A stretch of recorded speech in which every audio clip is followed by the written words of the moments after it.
officers now if they'll let me interview them, and all of them have said no. This is your microphone right here. Oh, wait, I'm sorry, I'm a little blind. Oh, you're good. Hey. Like so many police officers have asked, but all of them are on work. Yeah, so, but my friend is going to pull up, so we probably have like 10 minutes or so. Great. We'll be quick. Right. So I just moved here, interviewing 100 people, and the goal is to understand the world of New York through New Yorkers' eyes and people in New York's eyes. So the first question is, what's your story? Sorry, it's a little dark. We grew up poor. We moved to Staten Island. I like to share my story because I'm working to be a counselor. So, got into a lot of trouble when I was a kid. Yeah. 18 to 25 was a blur. Got into drug dealing and selling, and now I'm 8 years sober. After I got arrested, it saved my life, and now every day is just a blessing, and I'm trying to do better every day. That's incredible. That's basically my story. What a story, dude. And your mom's a hard worker, right? Yeah, both my parents hard workers, both work in the home. Yep. Dude, so good. Okay, so this leads me very well to my second question, which is, what problem in the world right now means the most to you? Drug addiction. Okay. I think there's a stigma attached to drug addiction. I study psychology full time right now, so a lot of people look at people that make mistakes like they're the worst of the worst, and that there's no coming back to some certain things. I've lived a life where redemption is a big part of the human experience, right? So I'm very big on the pharmacies overprescribing pain medication.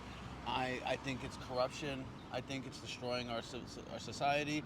The fentanyl epidemic that has hit our country has been devastating to the community. People are dying every day from overdoses. In Staten Island, there's like 20 to 30 a day. It hits Staten Island really bad, So I'm very big on the laws that have to do with drug addiction and, getting these people the help they need. There's only one detox in every borough. That's only one place where people can get help. Wow. They need to put more places for people to get detox, where they can actually try to get sober. Because sobriety is not an easy feat, especially if you're entwined in drug addiction for as long as you are. So I feel like drug addiction is a stigma that we must put down. And instead of looking at it like they're a bunch of criminals, we need to look at it like a mental health issue, where we can get these people healthy and ready to go back to the workforce, back to society, back to being good people. But that's my big thing about it. Probably the worst thing that hits us nowadays.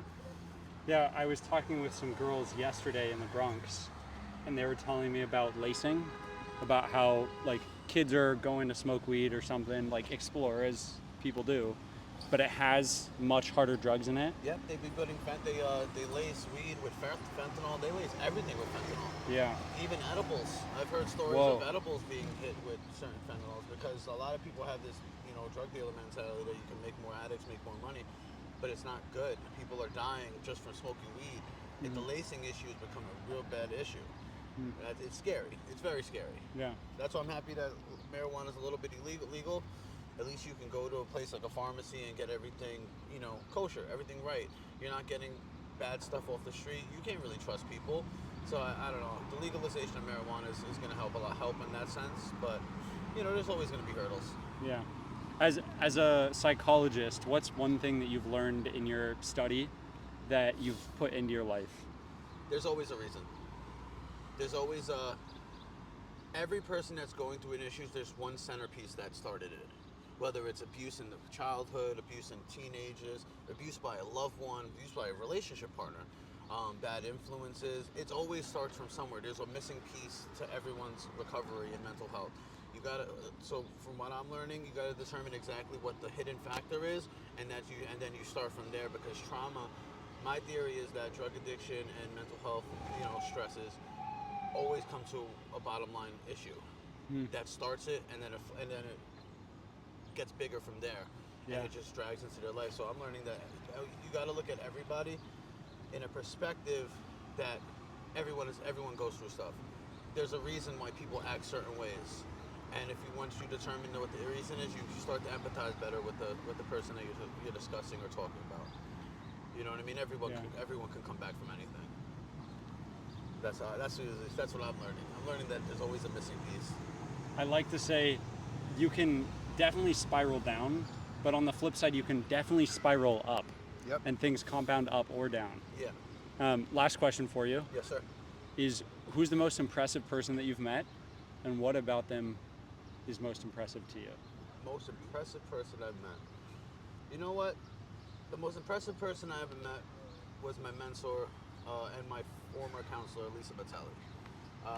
She's never went through issues drug-wise, but she had such a mindset for psychology that she was able to jump in the field herself. And even though she's never dealt with the traumas of drug addiction, she was able to help hundreds upon hundreds of people, to the point where she's worked all over. She's still to this day a counselor, and honestly, to have that drive without being into the lifestyle, just to help people on your own, is beautiful. I think that's the most impressive person I've ever met. And she's impressive because of her ability to step into other people's shoes. Without actually walking in them. And that's very hard, because coming from somebody that's been in the recovery process, I went to so many different therapists, and it took me meeting her, because a lot of people don't care. A lot of people look at therapy as a job. They're going to give you ChatGPT answers, and they're going to give you book answers. Some people are going to give you life answers and empathy and help you gain the person I am. Listen, I think she's the most impressive, because I was a failure for so many years before I went into therapy. And now I graduated with my bachelor's degree in June. I'm a supervisor at my job. It just takes one kind soul to really redo someone's life. Because sometimes people just want to feel like they're loved. That's, at the end of the day, love is everything. Love is around us. Love is what really connects all people. You know what I mean? So to find a complete stranger to show you love, that's impressive to me. A lot of I've met millionaires, I've met cops, I've met mayors, I've met so many high-level people.